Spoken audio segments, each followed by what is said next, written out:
So that's dessert, but first we need a main course. And I thought with the Caesar salad and pancetta, it'd be great to have buffalo chicken wings with blue cheese dip. Take off the wing tip and then cut the rest of it in half.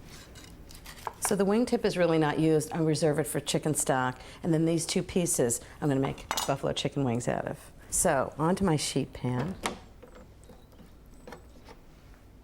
Usually buffalo chicken wings are fried, but I hate dealing with a big pot of boiling oil, never mind how dangerous it is. So what I'm gonna do is I'm gonna brush these with really spicy butter and then broil them, and I think they're just delicious. So for the spicy butter, I've got 4 tablespoons of butter melted. I'm gonna add 2 teaspoons of hot sauce. It's really hot. 1 teaspoon of salt. And 1/2 teaspoon of cayenne pepper. Even hotter. But remember, we're just brushing it on. I'm just gonna mix it together.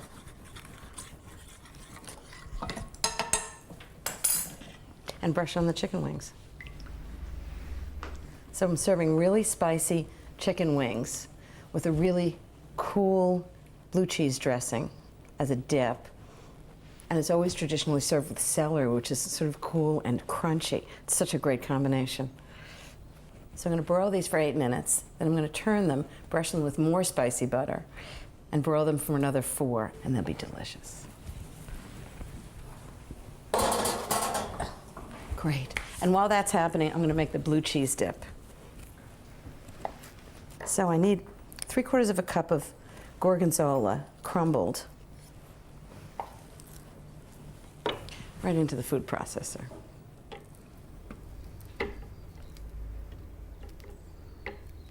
Okay. 1/2 cup of mayonnaise.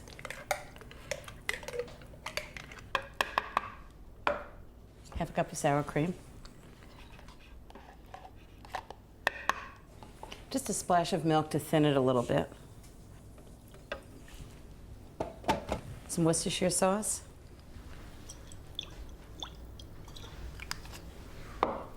Some salt and pepper.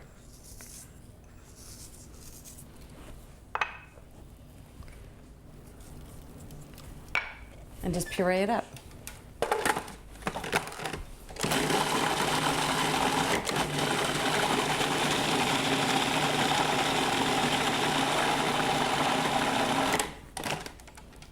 This is a great dip, not just for buffalo chicken wings, but also for fresh vegetables. Oh, it's wonderful. Great blue cheese flavor, and the Worcestershire sauce does a lot for it.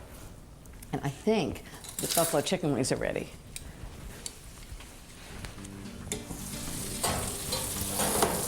Ah, how good do those look? So I'm just going to turn these and brush them again with a spicy butter.